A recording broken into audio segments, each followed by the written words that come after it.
what is sexier than knowing the person you're playing with are fucking into this?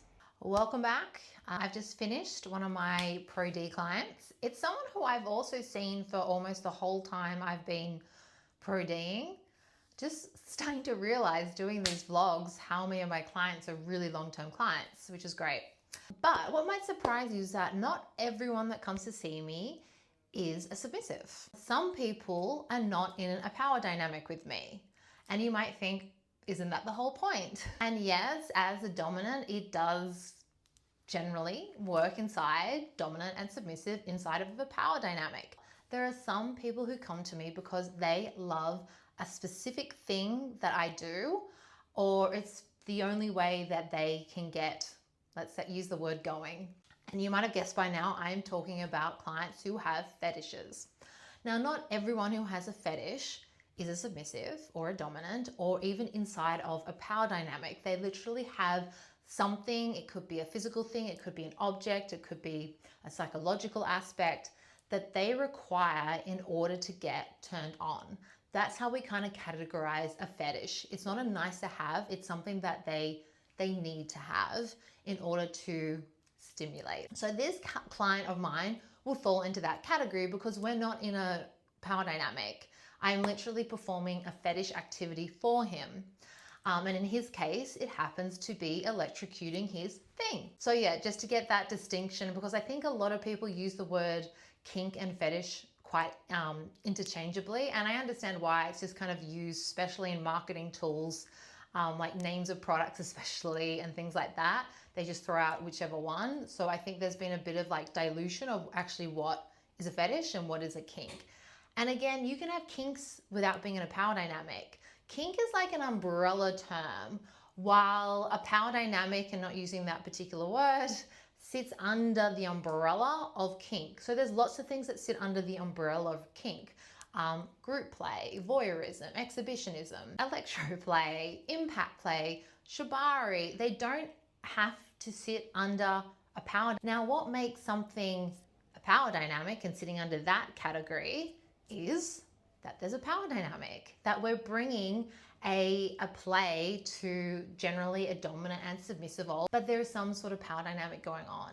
It's not the activities that make it the power dynamic, it's the intention. So I hope that kind of clears it up, because you can do all the activities that sit under this without a power dynamic involved. Like, that is the distinguishing factor. On to vlog number 5. So today I wanted to talk about a really sexy topic called consent. Now, I think people think consent is so boring, yes, no, whatever. It's not. It's so much more than that. And that's why I really wanted to talk about it. So obviously with all types of play, and I'm not just using kink, I'm talking all types of play, non-kink as well, consent really should be the foundation of everything we do. And as I said, people kind of think this is such a boring topic, but that's because they don't really understand what consent is.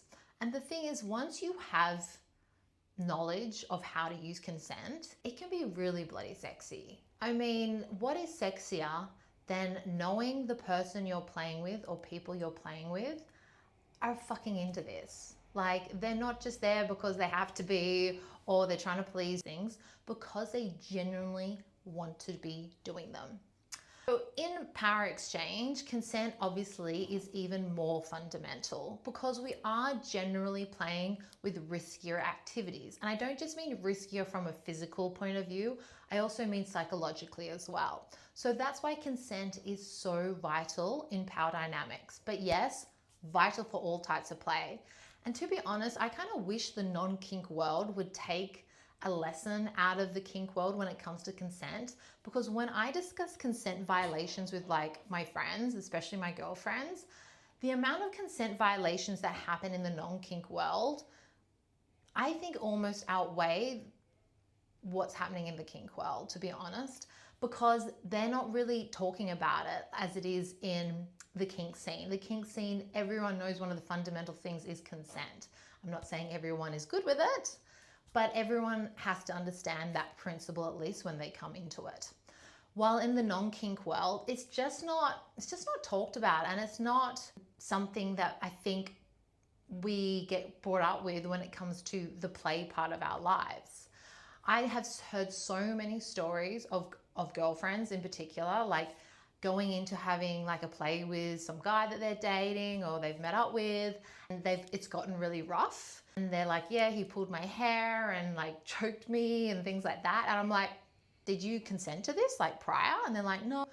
And no one ever talked about it. Like that was it. And that they weren't enjoying themselves. But like for someone who's in the kink scene, that is such a red flag. That is such a no-no that you would engage in, especially one of those things is a very high risk activity. And I really don't encourage people to go there at all because there's no safe way of doing it, by the way. That they would engage in those activities without even a conversation. It just blows my mind. But there we are. So when we are talking consent, there are some frameworks that maybe you've heard of, things like RAC or SSC. Now we have one called PRIC. They all kind of mean the same things, and then there's some arguments about better ones than others. Basically, without going too deep into them, it's about being aware of the risk, especially with power dynamics and riskier activities. And it's about being safe, and it's about making really sane decisions. I think they're the main principles. Oh my God, it's hot. Oh gosh, that sun coming. So when we're thinking about consent, no matter what framework you're working under, we want to think about 4 things. Number 1, we want it informed. We want you and your partner knowing what they are actually consenting to. What are you saying yes to? Ask questions if you don't know, like, what will we be doing? What is the point? What's the intention? Blah, blah, blah, blah. Ask questions so that you are informed when you actually consent to something. The next one would be enthusiastic. We don't want someone like, yeah, or like, I guess so. Like you want an enthusiastic fuck yes. The third one we want is it's freely given. Now this means it's not coerced. No one's making you do this. And I don't just mean like making you do it like very obviously. I mean manipulation. I mean someone being like, oh look, I love you and this would make me really happy if you do it. That's coerced. So we want to make sure that it's freely given. And then the fourth one is going to be revocable. Just because you said yes at the start of the scene, or you said yes yesterday or last month or whenever, does not mean it's a blanket yes for all of time. Sometimes we say yes to something and then maybe we get into it and it's just not landing right. Or perhaps some days you just don't feel it and it's just not sitting with you. As soon as someone revokes their consent, it's done. Like you can't say, oh, well, you agreed to it before the scene. Consent is revocable at all times. So that's really important. Those 4 things, remember those.